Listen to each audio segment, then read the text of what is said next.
Hello, and welcome to the Blockade Runner podcast number 246. My name is John. Joining me as always is Ryan. What's up, Ryan? Hello, Jonathan. Yeah, that's not my name, but thank you. And we are very excited to have Brandon and Maggie back with us. So welcome, Brandon and Maggie. Hello. Thanks for having us. Yeah, happy to be here. Always great to be back. Yeah, we'd love to have you guys on. It's been a while, so we were excited to get you back to talk about the Mandalorian, and so we're going to spend most of the episode today talking about the latest chapter of the Mandalorian, the Pirate, Chapter 21, and maybe talk a little bit about Star Wars Celebration, which you guys are going to be heading off to next week, right? Scary stuff. Definitely not packed at all. It's fine. We're fine. It'll all be be great. It'll be great. Cool. All right. Well, let's start off by talking about the Mandalorian. So maybe before we start talking about this episode, let's just check in with you guys and see how you've been enjoying like season 3 so far. How have you been finding it? Have you been having a good time with Din Djarin and Bo-Katan and Little Grogu and Pirate King Gorian Shard? I'm My best friend. I'm loving it. Always have fun watching Star Wars. Doesn't everybody? Yeah. Well, yeah. I mean, usually. I am enjoying it. I wasn't enjoying it as much as season 1 and 2, but like I really like season 1 is perfect television in my opinion. Season 2 I really enjoyed. And so this, obviously it's paced a little differently, and I think now we're getting to the real meat of it, because in like today's episode, I'm so glad that like we picked today to talk, because now I'm just like, Mandalorian, the greatest show on TV, this is the best. Like, finally it all kind of like came together this episode, I feel like, and so I'm feeling good. But yeah, I've been having fun, which is all you can ask for. Yeah. We've both been enjoying it, but Ryan, I think it's safe to say that our conversations about the Mandalorian so far have been kind of along those lines, right? Like season 3, it's been a little bit not up and down, but I think like it hasn't been super consistent in like the tone, and certain episodes kind of hit a little different than others, and it's just been a journey, I feel like, this season. Yeah. I think what like my thoughts on it kind of come down to what Brandon was saying about things coming together. This episode, like, this really did feel like just so many plot threads from all 3 seasons kind of like, connecting and I don't know, just tying together. And I think that's a satisfying thing. Like, I saw like one article being passed around on Twitter that was like, Mandalorian, this episode has lost the plot. And I was like, this is all of the plots. This is the plot. This is every plot in this episode. How could it possibly be lost? Like, there's so much plot here. Yeah. I don't know. Yeah, I'm with you. I didn't see that article, but that sounds crazy to me. So, I mean, they have to be referring to, I think, the Din Grogu relationship, which, to be fair, has been a little. I haven't read that article, but I assume like that has been kind of probably, not as prevalent in this season, and so it is. I enjoyed season 1 and season 2 of Pedro Pascal learning how to be a dad, right? And now it's like, hey, he's learned how to be a dad. Now he's trying to like figure something else out, and Bo-Katan's kind of stepped up to almost be the main character of this season, which is interesting, and we'll talk more about all of that. And I think it's different. It's an evolution of the show, and obviously people that connected to certain things might not be connecting to new developments, but it is what it is. It's a TV show on Disney Plus, and everyone's having a great time waking up to watch it. And that's like mass for. Right? Who cares? Yeah, I think it's nice. I think I feel like it should go without saying, but that we don't just want to watch season 1 again. Season 1 was great, and I think it's perfectly like fine and normal and ideal even for characters to evolve and build and grow, and so I'm just along for the ride, enjoying it very much. Totally agree. Now, before we get into talking about this episode specifically, did you guys watch the other Pedro Pascal learning how to be a dad show as well? We did. Had a great time. It was. Yeah. I am a little hit or miss on like scary, gross things that jump out at me shows, but I did get sucked in, and we did watch the whole thing. Yeah. I was really reluctant. I didn't want to watch it. I was like, I've seen enough zombie shows. I didn't play that video game. Like, it's gonna, like, I already feel like the world's basically like gonna end any day now. Like, I don't need to watch like fiction about it or whatever. I just didn't want to watch it. And then I got dragged into it and I loved it. So it's really been Pedro Pascal season at my house, because like my wife just changed her phone background to a picture of him, and she's been like 20 minutes a day spent on Pedro Pascal TikTok, and I'm on that too. But I mean, it's mostly because I can't figure out how to change my For You page. It's that, and I feel like it's rubbing off on you. I think that the lessons you've learned from Pedro Pascal across his various works have made you a better dog dad. Wow, look at that. All right, very good. Cool. So let's get into chapter 21 here, the pirate. I have a bunch of notes, so I think I'll just kind of run through the different sections of the episode, and we'll kind of break it down chronologically. So yeah, the episode is called The Pirate. It opens up with Pirate King Gorian Shard showing up on Navarro and attacking Navarro again. I love this character, Gorian Shard. I thought he was really fun in, I think it was chapter 2, when he and the pirate gang first showed up. And Ryan, I remember talking about it, and we were like, you know what? I think he'll be back. He'll probably be back. We'll see. So yeah, I was really excited to see him back, and I thought it was great that the first time we saw him today, he was in Empire Strikes Back, Palpatine, giant hologram. That was like a new, a kind of a new flavor of Gorian Shard. I felt like it gives Hasbro another variant whenever they make the Black Series figure, just to like keep churning it out. Here's the hologram version. Here's the charred version. Yeah. So 2.5 years from now, we can get super pumped for it. Oh my god! We can talk all about that. Where I'm like, I really want a Gorian Shard. I really want a Kellen Beck, right? But will we get that in 2 years? Maybe. Like, it would just be nice to be like, hey, here's some mock-ups. You'll get it in 6 months even. But yeah, so, I haven't. Funny thing about Black Series stuff, I was out. I've been out for a really long time, and then I saw just randomly. It was like I wasn't even looking for it, but it was like just the algorithm on Amazon was like, "Hey, check out these Andor Black Series figures," and then I pre-ordered all of them. There we go. Have they come in yet? Have those? No. Because I pre-ordered the Indiana Jones ones. I was looking today. I was like, oh, I ordered those like August or something, like September of last year. And like, they're like, yeah, I'll come in April. And I'm like, okay, that's a while. And I only ordered 2 just to like, but yeah, I saw somebody post a picture of one of those Indiana Jones figures. They're showing yesterday, up at Target, I want to say. Okay. Yeah. But again, Hasbro did me a favor, because I really love the windows, right? And I love getting them autographed and stuff like that. And like, because I don't really take them out of the box that often. But now that there's no windowless packaging, it's like, oh, okay. It's okay. I don't need it right now, so it's fine. I grab a little bit of all the different lines. Like, I don't have that many Black Series or vintage collection or whatever, but I get the ones that are appealing to me when I see them. And so I think my most recent Black Series figure is Omega here. Omega. So I do love little Omega here. Yeah. So just thought. What were you saying earlier? We're trying to get our. It's talking about Celebration. We're trying to get our capsules. Yeah, is always how I get it. Okay. Is my, we're trying to get our Advil and stuff. Nice. Nice.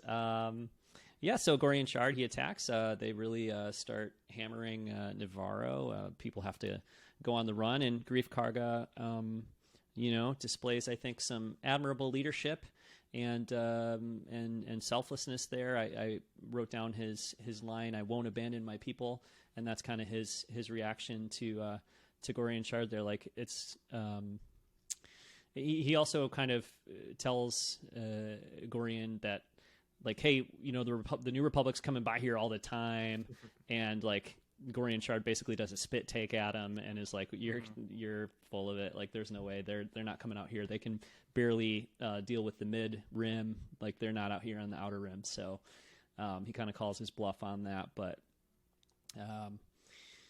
yeah, I mean, that's kind of like the first of many references or comments about the state of the New Republic and, how good of a job they are doing or not doing of bringing systems together and keeping people safe and stuff like that. So I think Grief is trying to keep Navarro independent. Like, he doesn't want to join the New Republic, but, at this point, he needs them.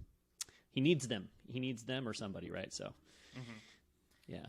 Yeah, major, like, Twitter Blue vibes in this episode of, like, hey, you're getting harassed? Well, we have our members take priority. So if you want to join, we could maybe do something about that. But I love it. At the moment, yeah, there's just there's a queue. They kept calling him Blue. The Mandalorians kept calling him. And I was like trying to figure out, like, I guess he has a blue helmet that he wasn't wearing in that scene. Okay, that's what they were talking about Twitter Blue. Twitter Blue, yeah. I made a note here. They call him Carson Teva. They call him Blue and Blue Boy, and I'm like, well, he's wearing all orange. Right. I don't. Like, there were some pilots that were wearing blue, that we can talk about, but not him. Yeah. Oh, so yeah. I don't know. It's like blue associated with the New Republic, I guess, or something. Maybe. Everything I saw today was orange. I feel like the logo was orange. Like, everything was orange, right? The droid is green. Who is that pilot, the New Republic pilot with the mustache that people went nuts for? Anton, maybe? Oh, Merrick. Oh, Anton Merrick from Rogue One. He was decked out in blue, right? Yeah, he was Blue Squadron. Because then Blue Squadron gets destroyed in Rogue One. That's why they don't exist in A New Hope.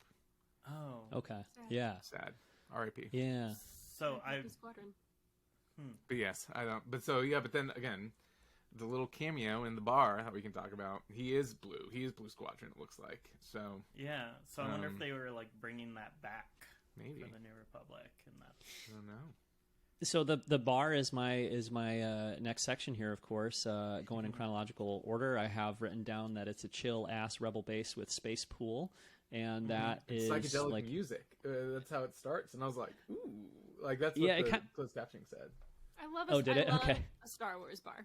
I love a space bar. The music reminded me of the beach planet on Andor, actually, like that. Yeah. That kind of vibe. Oh, yeah. I just started rewatching Andor today, actually. Oh, nice. It's a great show. Good times. Mm-hmm. It is a great show. So Carson Teva is there. He receives Grief's plea for help, and then I believe the cameo you're talking about is Gara Zeb Aurelios. Brandon, right? Is that crazy. The cameo? Yes. What a crazy thing in the morning. Because I don't know about y'all. It showed up, and I was like, oh, it's just another Lasat. And I was like, oh, but there's not a lot. That's interesting. He still gasped really hard. Well, yeah. When he stepped into the frame. And then it was the credits that say Steve Blum, Zeb, and I was like, oh, okay, we did it. Okay, cool. Guys. Yeah. My brain like caught up with what was happening.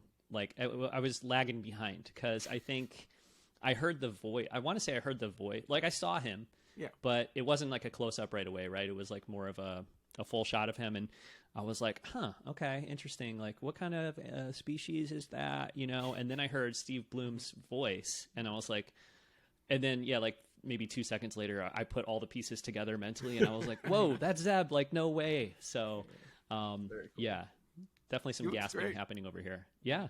Yeah.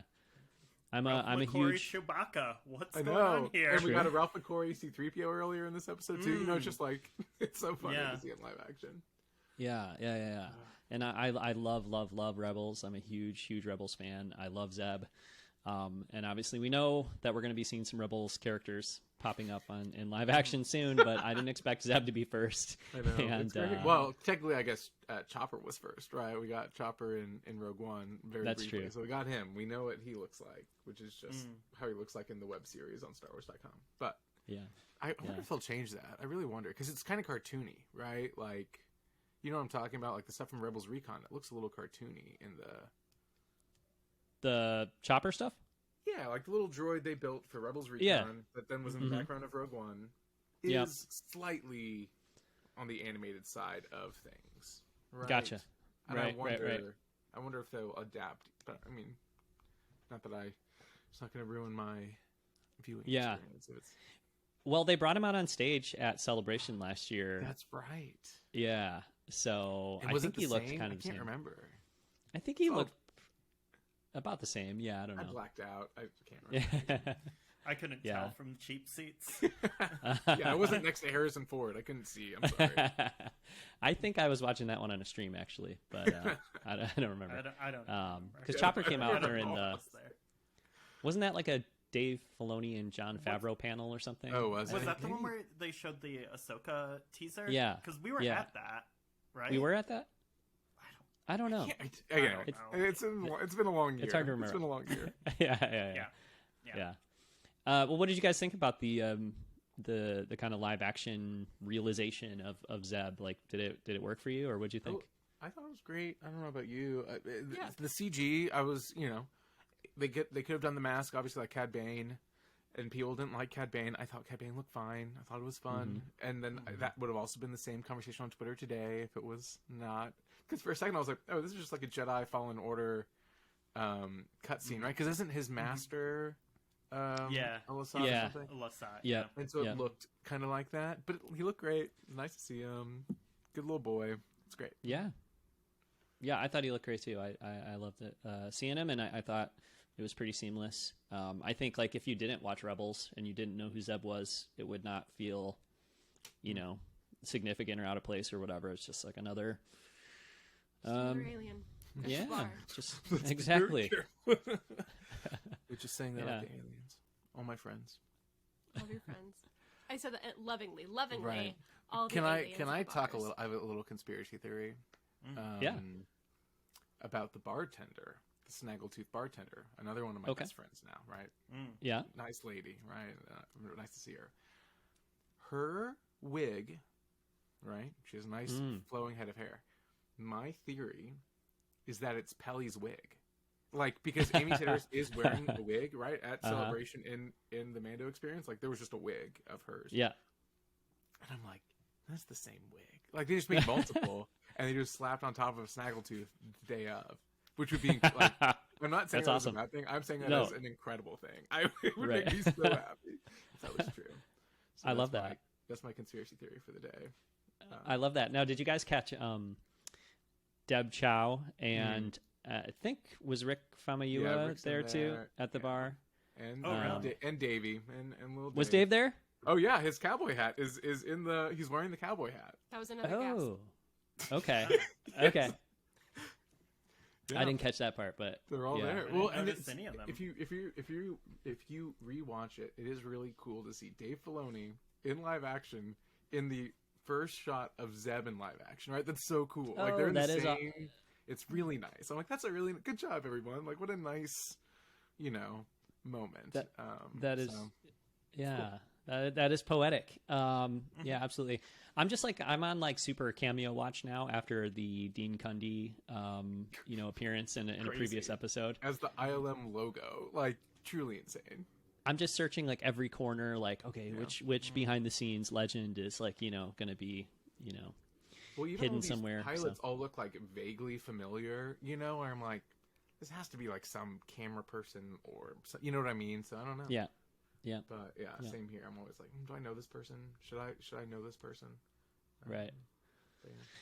Well, from Zeb, Carson Teva pops on over to Tim Meadows' office, which was not a casting I was expecting. But he goes and pleads for help by going to Coruscant and talking to a colonel, I think is the designation they gave him. But he's basically like, can we do something? Can we help? And the answer is not really, unfortunately. But what did you guys think of seeing Tim Meadows there? Like, did that work for you, or was it a little bit like, why is Saturday Night Live in my Mandalorian this morning? I mean, it's very. I've had these conversations a few times where it's very interesting because I think Jon Favreau is just like a huge comedy fan, right? And so you think about first season, right? We have Horatio Sands, you have Brian Posehn, you have who else? Amy Sedaris and David Piscesi, and you have like all these and Stephen Root in Book of Boba Fett, right? And like use like they keep using for these bit players just like 2000s comedy legends, which I think is great, and I think it's a lot of fun. It was very funny seeing him in his little haircut and his little Crix Medine uniform, and it's just like I don't know, it's an interesting choice from John. It gives me more people to put on my list to ask to come on Talking Bay 94, so I always appreciate it. Right, it's always an excuse. And we'll see what happens. I just love office scenes. It's like Star Wars. It's just like us. Like the carpeting and like the panels and the leather swivel chairs, and you just like feel your soul getting sucked by corporate bullshittery that's happening. Yeah. It just feels very it just makes it feel very relevant to one's personal life. Are you saying something about your job, Maggie? No, I love my job. But I have worked in corporate offices before. I currently work from home. And this is bringing me back to a place that I don't want to go anymore. Gotcha. So you at home, you don't have like a droid coming in with like tray after tray of bureaucratic busy work that's like just, filling up your desks and your shelves, and because that was the cool. I would love a droid. I said no to a droid at our wedding reception to serve drinks, but maybe I could have a droid that would like truly the only help me thing with I my regret work. from our wedding, because I pitched it and it got turned down, and it's a free anyone that's listening, free idea is R2D2 in the Return of the Jedi sail barge tray, right, wheeling around during cocktail hour, giving people hors d'oeuvres or drinks. Incredible, right?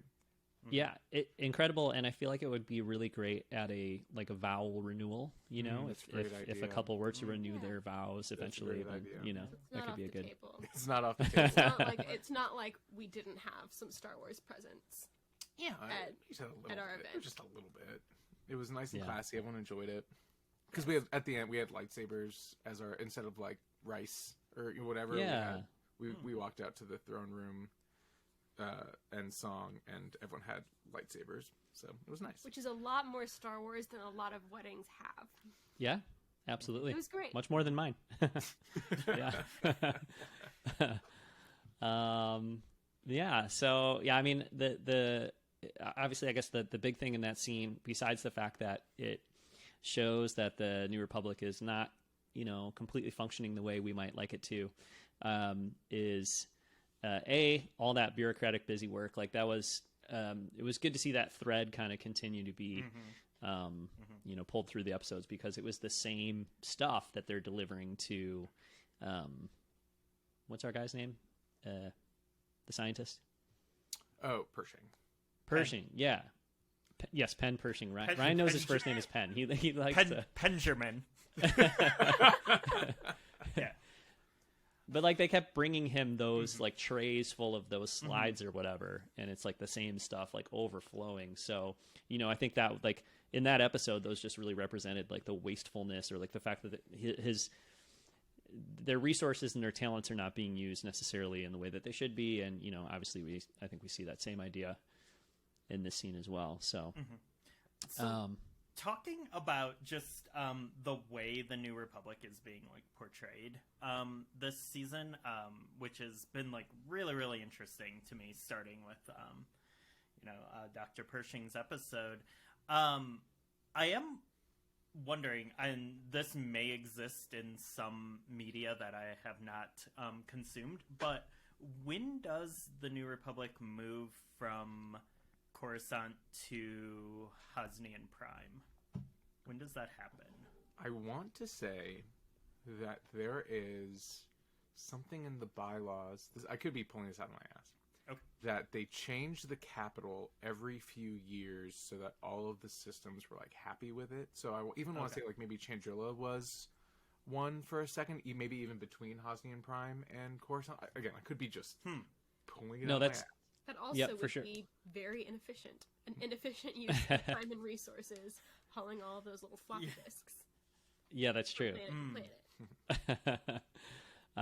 Yeah, no, but you're absolutely right. Like I can't remember if it was in like the Force Awakens novelization, or maybe it was in Bloodline, or not Bloodline. Aftermath. Bloodline. Yeah. Or Bloodline. Yeah, all those. But anyway, like, yeah, I definitely remember that was the idea, is that it rotates, so that everybody's, I guess, more equally represented or whatever. So, yeah. Okay. So yeah. I think like it's making me rethink some stuff in the sequel trilogy now, because like, you know, a big theme in the sequel trilogy is like, you know, there were problems with the Jedi Order and it needed to be like, you know, reevaluated and rebuilt. You know, we see that, you know, in this show there's issues with like the Mandalorian culture, and that needed to be, you know, rebuilt. And, you know, I wonder if that is like a theme that they're kind of weaving in, is that like the notion of a republic, a galactic republic, is also flawed, and that's something that needs to be like kind of reevaluated and rebuilt as well. And, you know, they kind of just like, you know, they blew up Hosnian Prime in Force Awakens, and then that was kind of like the end of the New Republic. And I don't know, somehow some governing has happened, you know, through The Last Jedi and Rise of Skywalker. I don't know, maybe not. Maybe it's just a galactic anarchy, but they like kind of just like, they're like, yeah, all the government's gone. We're just going to leave it at that. So I do wonder if like maybe a part of the post, whatever these like new films are, you know, post Rise of Skywalker, Star Wars, if that is something that will be addressed in those.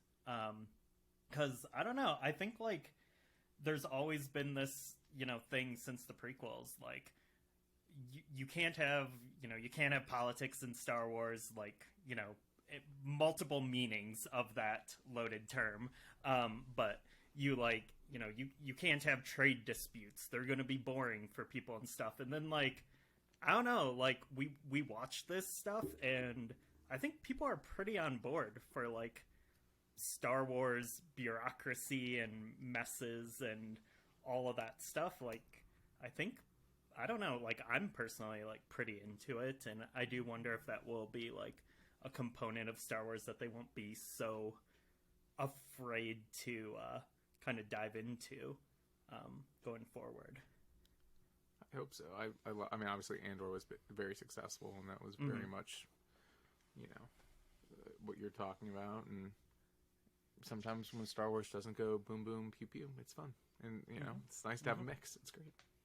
I mean, yeah, even Bad Batch is like tackling that stuff, and it is like a cartoon, and there's like Senate stuff happening constantly. Yeah, actually the Senate like arc in this most recent season of Bad Batch, I think, was probably my favorite.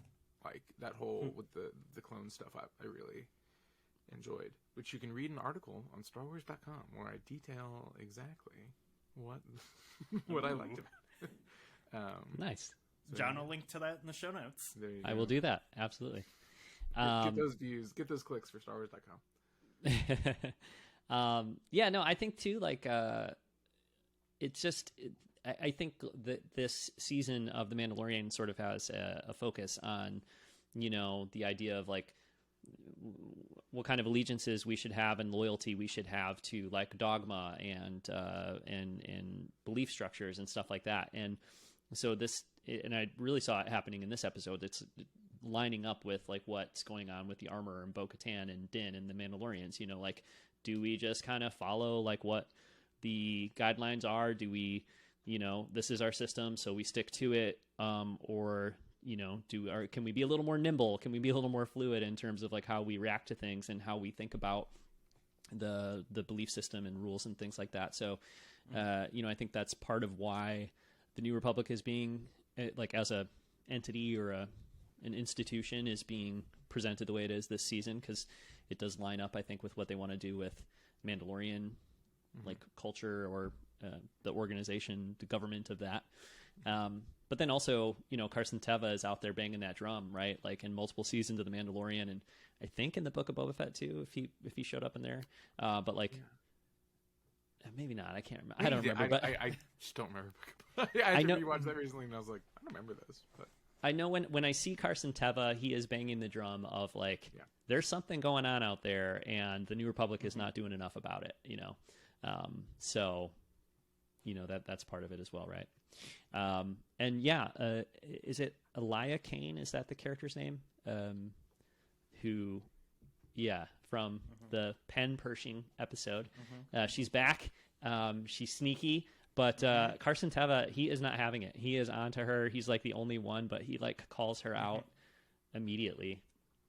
I was wondering if he like had seen her or knew who she was. He must have, right? I guess. Well, there was the shot of the like badge on her chest, so maybe that's like an indicator that she's in the amnesty program. Yeah. Okay. But yeah, he was immediately like, get that Imperial stuff out of here. Like, I know what you're trying to do.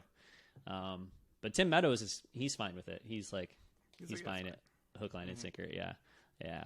But she has a great line in this moment. And I think, obviously like the light is a term that's used in Star Wars all the time to mean goodness and hope and whatever. Right.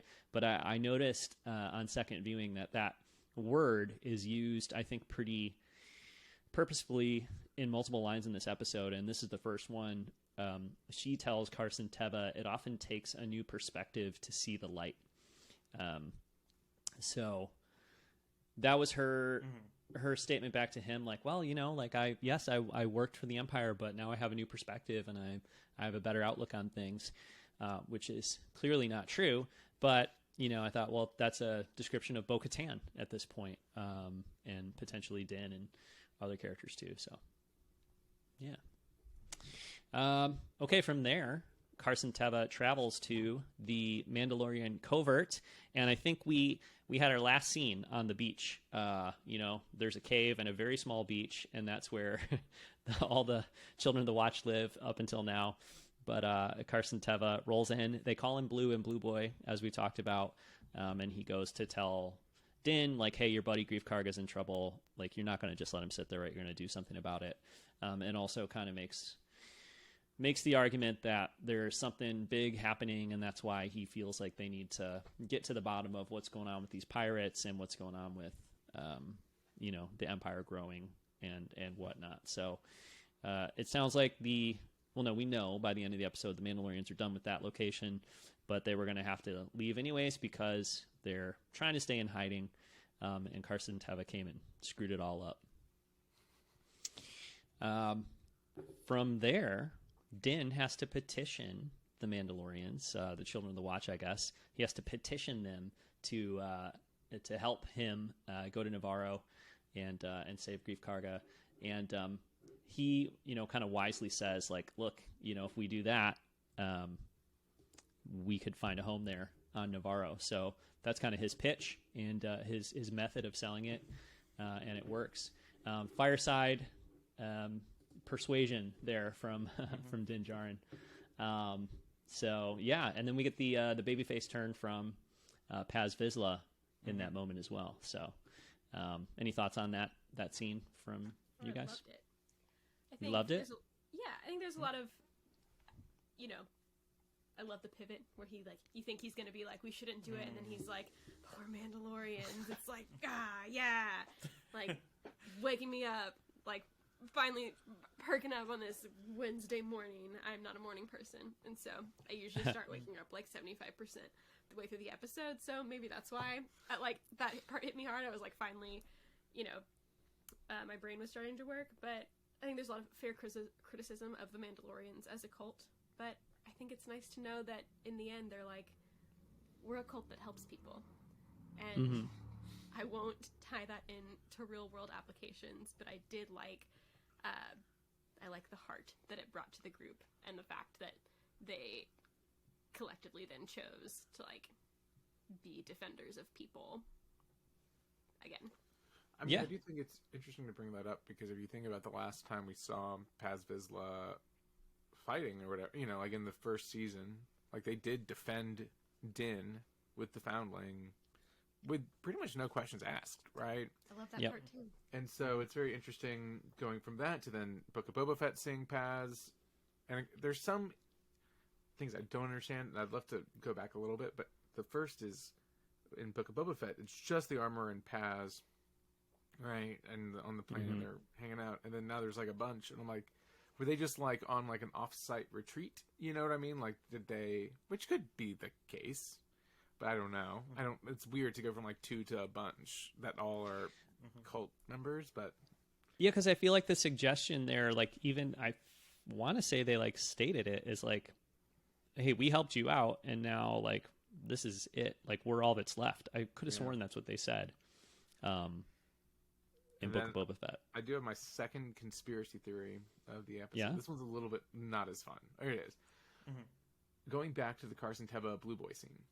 The only thing that I'm like, again, I'm not a big plot hole guy. It doesn't mess with me. But like the R5D4 being like the person with the coordinates, I was like, I understand. I get it. But also, like, you're telling me R5D4 went off Tatooine, came back to Tatooine, then was a coward, right? Didn't want to, like, go into the ship, right?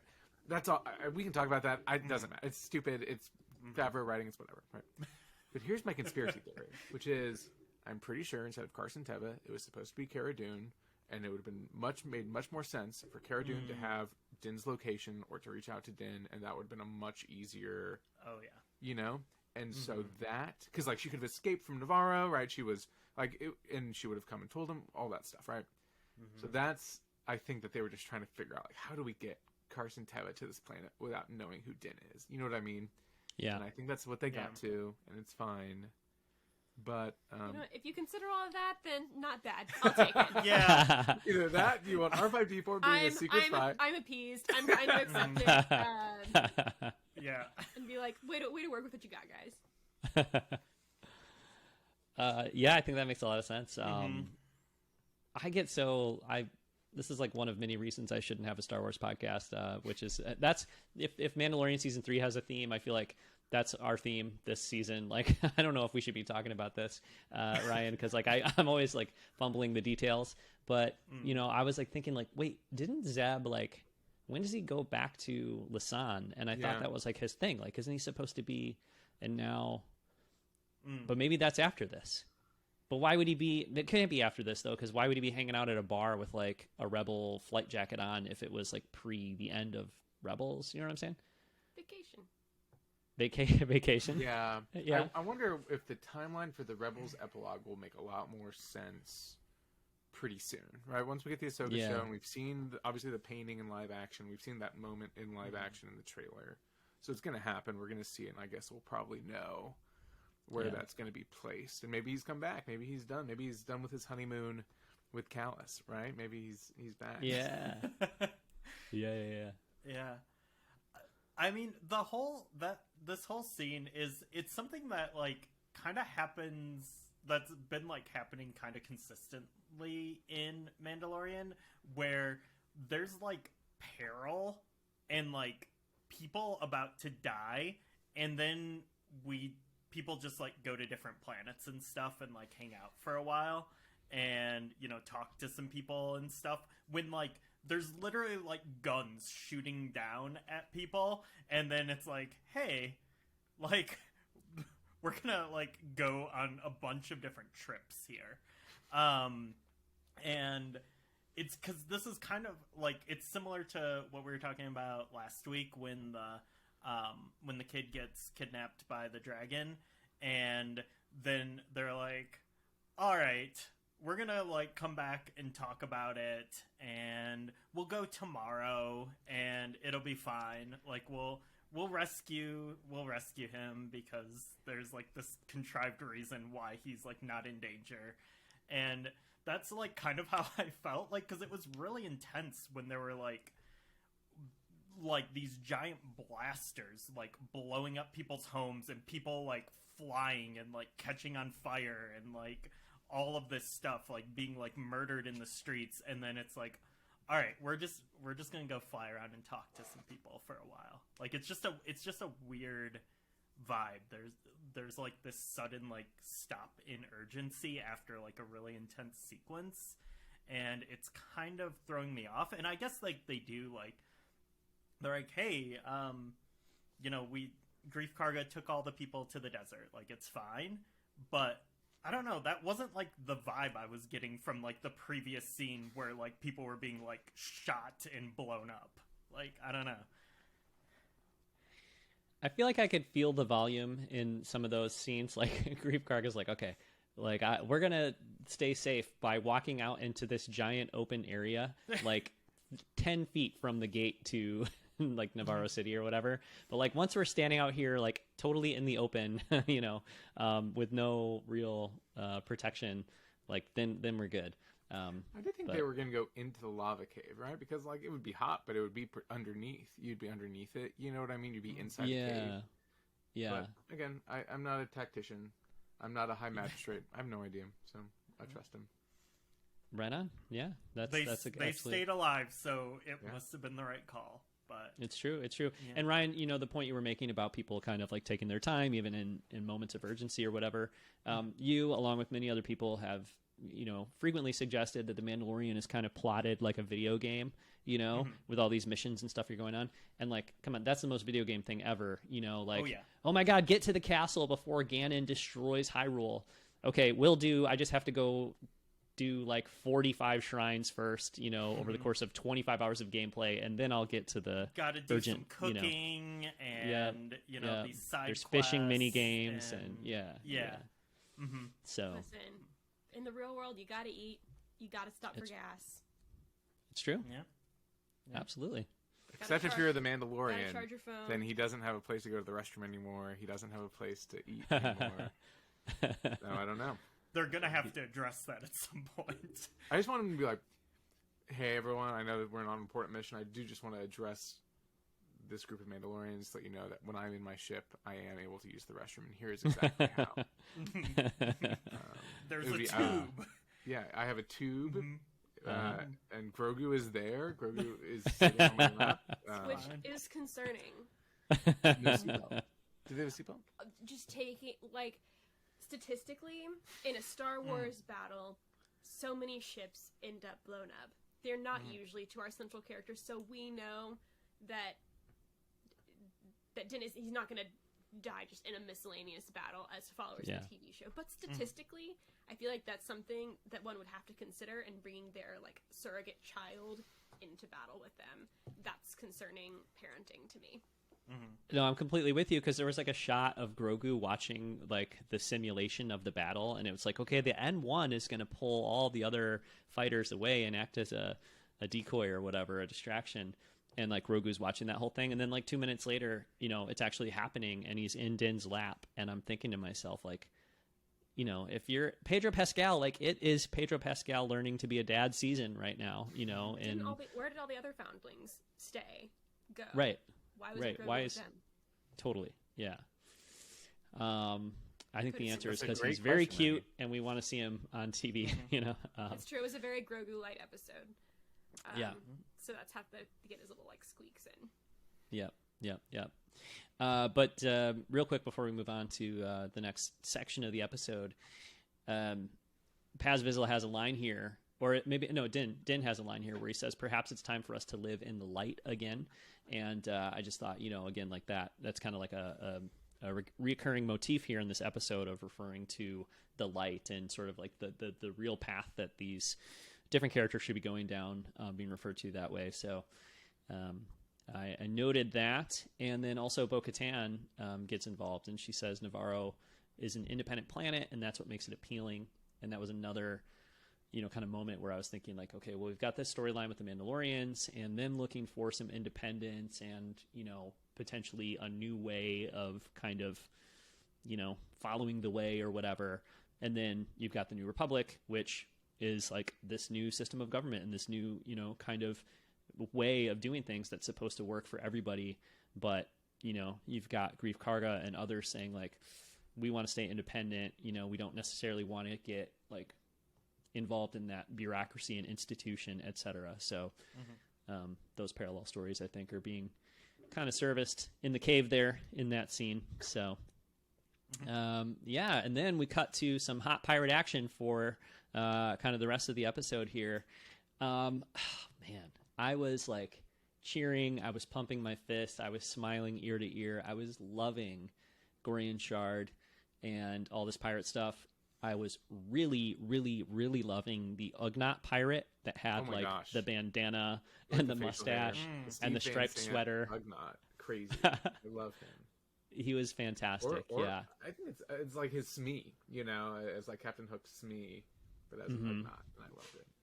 Yeah, and same with the Warthog guy, the Warthog steersman or whatever. He's great. There's so much that I love about this. Important context being that I was heavily, still part of me is a very big fan of the Pirates of the Caribbean franchise.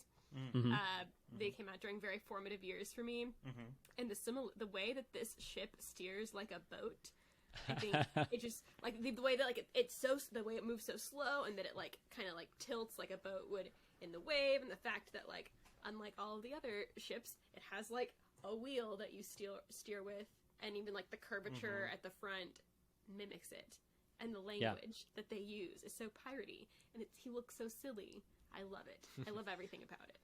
Yeah, no, totally. And even the cannons, like the row of cannons on each side of the ship, it's you know great. what I mean? It's totally. Yeah. It kind of reminds me I don't know, did y'all watch Firefly? It kind of reminds me of the Firefly in some of the shots. But then when you see it head on, you're like, oh, it's not. But from the profile, from the silhouette, it does. Which is not, again, it's a beautiful ship. And I'm sad to see it destroyed. I'm like, oh okay, no. What if you came back? What if we had a whole show about these pirates? Yeah, Pirates of the Carillion. I for real lost my mind, though, when when Gorian Shard took over control of the ship and he put his hands on the wheel and he started turning it like a pirate wheel. Like Maggie, I lost it. So I Davy was like, Jones. It's so Davy Jones with his silly like strings. Yeah, and I just love, I just love that this show is like willing to be that goofy and like that. I mean, it has of course like very serious moments, and there's some pretty deep storytelling happening, and I think it's there's a lot going on, but I love the fact that sometimes it's just like we are going to put some rubber masks and eye patches and pirate sweaters on some dudes, and it'll be like ridiculous, and I love it. Yeah, I think it's cool when how Star Wars can continue to just like genre hop. Like I think there was like maybe like a mindset for a while, like it can be samurai or it can be cowboys, like those, or or Buck Rogers, like those are the flavors of Star Wars. But I think stuff like Andor is like, well, it can also be like the Americans, and like this is why not pirates? Like why not space pirates? Why not pirates? Like and I think for me, like my formative pirate experiences, because I was like kind of obsessed with pirates when I was younger. Like it was Hook, which Rupee. I loved. Oh, yeah, sorry, so good. Yeah. Great band too. But then also Donkey Kong Country 2 on the Super Nintendo has like a major pirate theme, and I really was into pirates as a kid, and then like haven't really thought about pirates much until Our Flag Means Death, and then I got back into pirates. What was that, 2 years ago, whenever that show happened? And now, like, we have pirates in Star Wars, and now I'm kind of into this idea of Taika's Star Wars movie just being, like, pirate vibes. I'm in. That's the most excited I've been about Taika's movie since it was announced. So I'll take it, man. I'll take it. As you said, why not pirates? Why not pirates? Yeah, a question we should all be asking more. More pirates in Star Wars. Yeah, why not? Yeah. I mean, there were more Anzellans in Star Wars in this episode, which nice. I got a kick out of them. I didn't think they were quite as show stealing as they were in the previous episode they showed up in. They really captured my heart there, but I was still happy to see them. I thought the monkey lizards were great in this one. You know? Like, I was like, oh my god, the monkey lizard. Like, we've only seen them vilified, really, you know? Salacious Crumb gave them a bad name, but they were totally like, they're over there, they went that way, like, you know? So that was cool. And Ryan, you were talking about how Star Wars can be like genre hopping, and I think you're totally right about that. I know you're excited, as am I, about Skeleton Crew maybe doing the Stranger Things thing later this year. Ryan, he's not. He hates Stranger Things, but I also think that Star Wars was kind of doing like a horror movie thing here for a minute when the Armorer was like walking in with that hammer. Yeah, like pretty good. The shots, like the visual language there was all saying like, this is a like murderer, you know what I mean? This is a scary monster, and she's got this hammer, and it was like, for Star Wars standards, it was fairly brutal. Yeah, my mind immediately went to, I don't know if we have any Cannibal Corpse fans in the house here. Okay, so there's a song, Hammer Smashed Face, by Cannibal Corpse. It appears in the film Ace Ventura Pet Detective. Okay. They are playing it live, which apparently is because the rumor has it that Jim Carrey actually a huge death metal fan, so he made that happen to get them in the movie. But yeah, what kind of stroke did he have at that point, though? I feel like he didn't have any stroke at the time that that's like his breakout movie, right? Like, it was. You knew that dude was a star. Like, okay. That's why they cast him there. Like, all right, yeah. I mean, okay. But yeah, he petitioned for that. Is the rumor.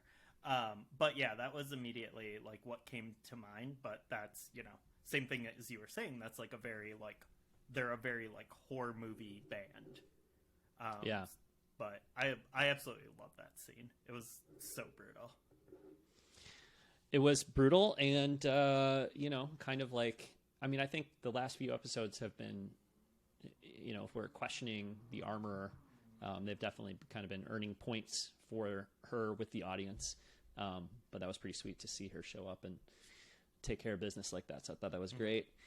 Then we have to talk about the low point of this episode, which is the fact that Corian Shard, you know, chooses to kind of go on a kamikaze mission there. And yep, it was such a high with him grabbing that steering wheel, you know, that pirate ship, ship wheel. You don't think he's dead? I think he comes back. Or unless maybe I just really want him to be alive. I really don't want him to be dead. Right. Because I guess what's his name flies off? What's the Yeah, I don't know his name, but and I was going to say, like, we were talking about rubber masks earlier, and obviously there's some that are just kind of like they slap them on, they run away. But his articulation in that mask is so good, and so, like, his facial expression is so good. That actor who's in there is, like, maybe one of the best, like, alien actors we've had in Star Wars in a long time, just because he's able to do so much with his eyes and with his mouth, and I'm a big fan. So hopefully he comes back at least, but I would love maybe Gorian Shard's, like, brother comes back for revenge and stuff. Have another but yeah, or hey, you could always do the Gorian Shard spin-off show, you know what I mean? Yeah, like a prequel. Rangers of the New Republic is not happening, so why not, you know, Gorian Shard and the Pirates that's Taika's movie. I think Gorian Shard is dead. Like, he has to go down with his ship. That has to be his story. Like, when it was going down, I was like, oh, he could escape, and then there's another explosion. I'm like, oh no, like, no, he's dead. But what about? There's so little we know about him. What about his villain's journey? I know. Like, give me the book. The if prequel. there is one space pirate ship, there have to be more That's out true. there, right? And so maybe this is just the sparking point for us diving deeper into space pirate culture. Or perhaps there's a purpose for both the Mandalorian Season 3 and Bad Batch Season 2 simultaneously exploring the origins of this cloning stuff with the Empire, and could that have been a clone of Gorian Shard that went down with the ship today? That's possible. In the original Thrawn trilogy, it was Luke, spelled with two G's. Yeah, or two A. I was thinking like Gorian Shard. right. It'd be great. Yeah. Yeah, you're right. It would have been a vowel that was repeated, but yeah. Totally. That is definitely the question we need to be asking during every Star Wars death moving forward. Was that a clone? Was that a clone? I think that will enhance our experiences so much, and it will make everything so much more meaningful. Yeah. All right, so as we get towards the end of the episode here, Grief does give a motivational speech and very grateful to the Mandalorians for helping save the day. And they have a new home on Navarro, and he tells them, I don't know, your home is gone, but you have a home here or whatever. So yeah, he's given them a tract of land. Brandon, did I see you point out earlier today that part of that land is named after Jeremy Bulloch? Yeah, Bulloch Canyon. Yeah, nice little nod to the original Mandalorian. In a way that, like, honestly, like, that sounds like a Star Warsy name, right? Sounds like Here's Canyon. It sounds like whatever, right? Like, oh, yep, sure. Absolutely. So that was a nice. I always try to find, like, I'm not going to pose like Zeb is great today. I always try to find like one thing that, like, if someone reads that, it's not going to like ruin their Mandalorian experience. I was like, that's a good one to, like, no one cares. Like, that's not gonna. I care. Yeah. All right. So then we have our final scene, pretty much, with the armorer wanting to talk to Bo-Katan.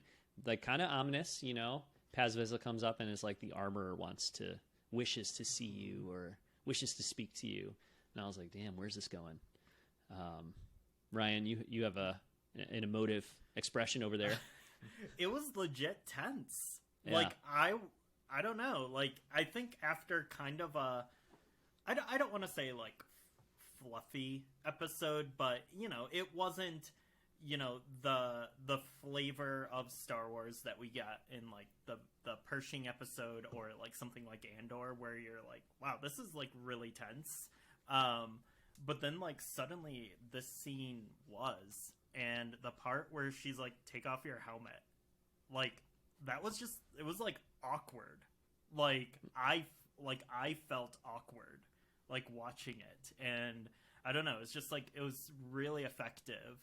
And then I don't know, it felt like anything could happen there. Like, is this going to be an armor heel turn? Is this going to be a Bo-Katan heel turn? Like, what's going to happen? And then I think like what actually did happen was more interesting than either of those things I was thinking could happen. I did think, and I'm sure they're leading up to it. My theory for a while has been it will end with the children with the watch taking off their helmets, right? Like, and still following the way, but like they can take off the helmets. I did really think, and we're watching it on a separate screen while we're talking, and the way that it's shot when they both come out of the cave together and they're walking among the Mandalorians, and everyone's looking at Bo like, oh my god, what's going on? Why is she not wearing a helmet?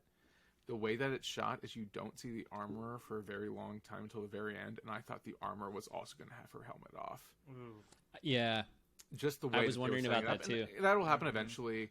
And again, you want to hear my third conspiracy theory for the day? Here's my third one, which is, in the first season, maybe even in Book of Boba Fett, Paz Vizsla was voiced by Jon Favreau, right? He does not sound like Jon Favreau right now, and maybe I'm just crazy. But it makes me think that he's going to take off his helmet, and it's not going to be Jon Favreau. Obviously, it's going to be whoever's voicing him. It's this, I don't know, the actor Tate Fletcher is from the first scene. Okay, he's the guy that Mando beats up in the first scene of Mandalorian. He has like a big beard. Is Tate Fletcher? Yeah, and he's been in a bunch. He's the one who plays other characters as well. Okay, yeah. So he's doing the voice now, right? That's pretty sure. I assume, because he's still credited as the body. He's been the body. He's been doing all the stuff, and I could see them just like, let's just change it. No one's gonna notice except crazy people. Let's just change it so it's not John. But it does make my action figure look incorrect, right? My Jon Favreau action figure where his helmet is off. That's true. Yeah. Yeah. Not canon anymore. I know. It's like, why did I spend the $50 on the... I don't know. Okay, it's nice. I don't care. My Dave Filoni... Get some value out of it. I know. Can't even see it. I know. It's tucked away. I have my Dave Filoni. Is that a Gorian Shard action figure behind you? No, I wish. Oh, yeah, I wish. But yeah, it's John, right? As Paz. But now Very that nice. it's not, it's a waste of money. Why did I do that? It's because I buy anything that has a behind-the-scenes person on it. No, this is... Mondo made this. It's a Man-Thing. Who, actually, that's funny you say it's Gorian Shard because... Well, here it is. There's a bunch of different colorways we did. I like this one because they're just so green. There was a lot more that were detailed. But the person who played Man-Thing in Werewolf by Night, Carrie Jones, also played Chrysanthemum in Book of Boba Fett, and also is credited as Gorian Shard in Mandalorian. So you were correct. You were correct that this is technically he has a type. A Gorian Shard action figure. Wow. Yes, big fan of Carrie Jones. He's coming to Austin soon. I can't wait to meet him because he's also like the Predator. Like he's a good guy. He's a big guy. Man, didn't James Gunn just announce a Swamp Thing movie as well? And just announced again. All my guys. I have all my Swamp Thing collected issues up there. All my guys coming in. I just like big green, gross dudes. I guess is my thing. Alan Moore run. Oh my god! Again, that's one of the greatest comic runs of all time. Yeah. So good. Yeah, just reread that a couple of years ago. Amazing. All right. Yeah. So, like the conclusion of this episode is really focused on like sort of two ways, right? There's two ways. There's two paths to walk, and so the armorer starts this conversation by saying, look at this forge. Like, this is a simple forge. And I've been to the forge on Mandalore, and it was a really ornate forge. But they both serve the same purpose, you know? And then, so she says all that, and then she tells Bo-Katan, take your helmet off. And, of course, Bo-Katan's like, whoa, I don't know. Like, I thought I was bought in and doing the thing, right? I'm going to do the thing and not take my helmet off. But you know, the armorer's like, do you trust me? And she does. So she takes the helmet off. And pretty much tells Bo-Katan first, look, we all together have to walk the way. All Mandalorians have to walk the way. And I'm watching this the first time, and truth be told, I'm watching it again the second time, and I'm thinking to myself, like, what is this, like, what does it mean for her to say, everybody, all Mandalorians have to walk the path together. We all have to follow the way. Take your helmet off. Because it's like, you know, it's a little cognitive dissonance there, right? It's confusing. It's like, well, you're saying everybody's got to do the thing, but you're telling her not to do the thing. But, you know, again, like, it was preceded by saying, hey, one path or one forge, another forge, the outcome is the same, right? And so I think, tell me if you guys agree or if I'm missing something here, but I feel like the last few minutes of this episode is the armorer sort of saying, like,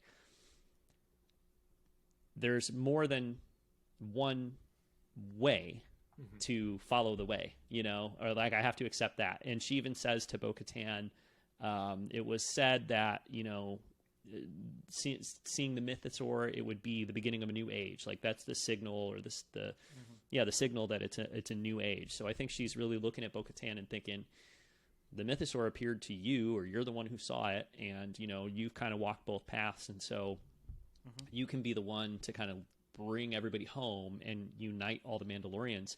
But is it fair to think that the armorer has, like, come to peace with the idea that it's okay for, you know, different clans or different factions of the Mandalorians to have a different perspective, but we can still all be, you know, Mandalorians together? I'm inclined to think maybe it's just the real world, the ties to the real world with, like, some of the metaphors with, like, the religious organization is that she might just be like, we got to get him in, and then we'll make him do it our way. But you gotta, we gotta, like, it's okay if we, like, bend the rules and make it seem like it's gonna be cooler or less of a shift than it is to get them in the door, and then we can bring them back to the one true church. I mean, that's logical. I can see where you're coming from, because like this episode didn't really give me those vibes, but she could easily turn it around on Bo-Katan down the road, right? And be like, you guys all saw her strutting around with her helmet off. You know what I mean? Like, she's never been like, remember that time she was standing there in broad daylight with that helmet off, you know? But I don't really feel like that's, this episode anyways was not making me feel like that's what, you know, they're trying to say, but I could see it.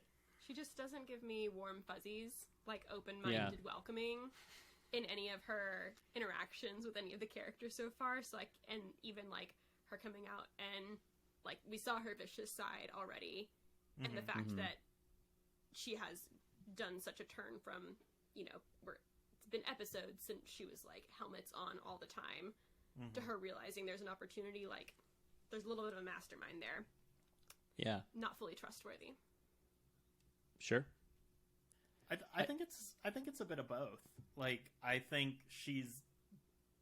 I think like the armor has like grown a bit and like has, you know, gotten some new perspectives in this season. But I also think that she does see Din and Bo-Katan as a means to an end. And, you know, she's gotten new information about Mandalore. Like, because previously she, like, legitimately thought it was, like, the air was poison and it was unlivable. And then she's like, wait, okay, so you can, like, breathe there, and maybe there's, like, an underwater dinosaur there. That sounds awesome. I think we should go back. Good real estate. Yeah, like breathable air, underwater dinosaur. Yeah, just there's like a few little, you know, barbarian weirdos in the crevasses, but those can easily be dealt with. Like, we've got a Darksaber, all good. Yeah. Yeah, I mean, I think like with 3 episodes remaining this season, I feel like they're working towards being united because there's going to be a common threat in Moff Gideon and the Empire, and like that's going to be a threat to them. And so it's, at least with only 3 episodes left, like I would think they're going to come together, at least for the time being. But then, you know, then down you the get road, the next scene. You're right. And I was just going to say, actually, Ryan, I'd love it if you would talk about this next scene, because I've watched it twice, and both times I got done and I was like, what it seems to be on the surface can't be what it is, right? So, like, what am I missing? Like, I basically don't feel like I'm smart enough to, like, remember all the things from before to know what this is supposed to mean. Because it feels like what it means is, like, the Mandalorians broke Moff Gideon out of that prison. But I'm like, it has to be a swerve, right? Or is it not a swerve? What's going on there? I don't think so. I think, you don't think it's a like, swerve? No, I think like what we're dealing. Well, I mean, it's a swerve in the sense like we thought like the conflict was going to be between the Children of the Watch and the Night Owls or whatever, and then like, you know, Din's kind of caught in the middle. Like I think that's what we thought the Mandalorian conflict was, but we had not like seen that there were other we hadn't really like thought about like the other Mandalorians, the off-screen Mandalorians, and like what they're up to this whole time. And they're like, I can't think of like a rationale for any Mandalorians to break out Moff Gideon, except like it's just like compelling like plot stuff. Yeah. I don't know if anyone else has thoughts about that, but I do think that there are these like there's other Mandalorians and they're doing like real weird stuff out there. So there are 2 options in my mind. One is Koska Reeves and Axe Woves, right, who are just running around and being dum-dums, right? But who is the Mandalorian that we know is going to be coming up, that's already been cast, that's ready to go? We got another member of her crew in this episode. I think it's Sabine. I think Sabine conspiracy. Heard that Moff Gideon. What? Here's my 3rd conspiracy for the day. Okay. What did Sabine? Fourth. that it's Sabine, that she knew that Moff Gideon knows where Thrawn is, and so they're breaking him out for information. And that's how Sabine's introduced. Actually, that's my conspiracy theory it. number 4. I love it. That's I love real it. good. Thank you. Would she have like Beskar stuff though? Yeah, right. Her armor is Beskar, right? What is she wearing? I don't know. Yeah, I mean, I thought she got that like Hot Topic. Like no, yeah, she is it. It's probably Beskar, but that's my only. I was like, oh, it has to be Sabine. She for sure has Beskar. She's got like the chest plate or whatever, and she's got the pauldrons and stuff. I don't think she has like the full complement or whatever, but she's got some Beskar, right? But why is Beskar all of a sudden like I don't know, DNA left behind at a crime scene? You know, like how do you just end up with like a little shard of Beskar? I was like, am I supposed to know this? Am I supposed to be able to tell that's Beskar? I really couldn't tell, but I trust them. That whole scene played like a horror, like that. I got horror vibes from it. Like usually when it's like, oh, here's like a wholesome character that you've come to trust is like a well-meaning person coming up on what seems to be like a busted, abandoned thing. You don't usually get out of that. Like something jumps out at you or gets you from behind. What I thought it was going to be, and again, just talking about, here's my second Legends bring up for the day, but I thought, the Death Trooper, the Red Harvest books about the zombie stormtroopers, I truly, for a moment, I was like, oh shit, Carson Teo was about to get eaten by zombie stormtroopers. And I was very pumped. That was sweet. It's just Beskar on the walls. I'm like, damn it. Like, no, kill him. But it's okay. I'm glad he's alive. Hey, if one of those zombie stormtroopers bit Gorian Shard like right before he died, would he still be like alive as like a zombie or something? He'd be like Davy Jones. Pirate King? Yeah, look at that. That'd be great. That'd be good. That'd be great. Call up Lucasfilm. Get them to change it. Yeah, Ryan and I have joked frequently in the past about how the derelict space station is sort of a go-to format for an episode for Star Wars animation. Yeah. Like there's quite a few like, oh, well, there's an abandoned, and they do usually have like a horror kind of vibe or whatever. And I always love those episodes. I think they're really fun. But it was cool to see like a little 2-minute segment here that was like a live action version of that. So, and when Zeb showed up earlier in the episode, I was thinking to myself, like, is this just like a little teaser? Like, is this meant to be like just a warming up the band for another Rebels appearance in the next episode or in the season finale? Because obviously we know we're getting like the whole Rebels crew in Ahsoka later this year, but big part of me thinks that they're gonna sort of plant the seeds for that show within season 3 of Mandalorian, and so I was like, Zeb is cool, but like, it doesn't have the same level of impact in terms of like, just the plot and the storyline and all that as it would if as one of those other characters would. So I love that. I think I'm committed to that now. I think I feel like that. So you're only taking one of my 4 conspiracy theories. That's what I'm hearing. That's everything else to make any sense. You saved the strongest one for last. You did save the strongest for last. Actually, no, the Cara Dune one is actually. I thought you were about to say no. The wig one. Almost. I know almost that's the strongest one. And is absolutely a blessing. It makes me forgive the kind of contrived nature of the R5 droid. If that's the case, I will accept it, and I'll buy a Black Series figure of it. Like just to show my support. There we go. Yeah. Awesome.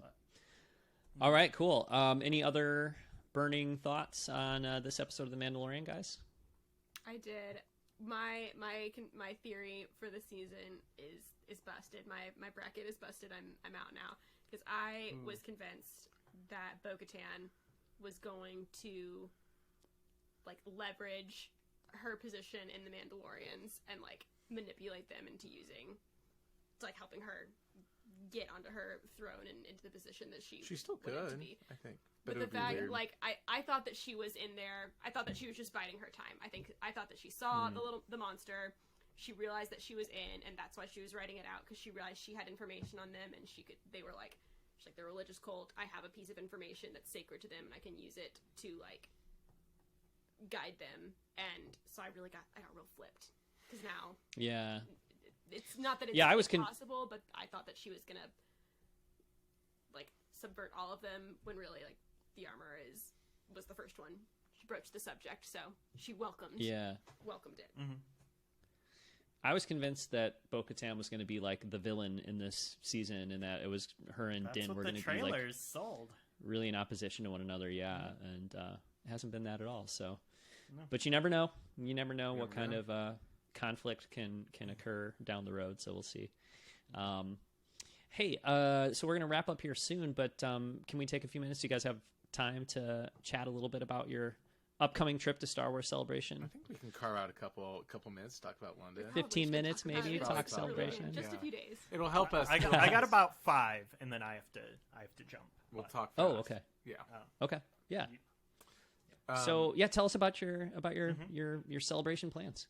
We're flying out. What are you looking forward to? What are you excited for? Yeah, we're flying out this Sunday. We're gonna 2 weeks. hang out in London for a second. Nice. Gonna go see Back to the Future the musical. Can't wait.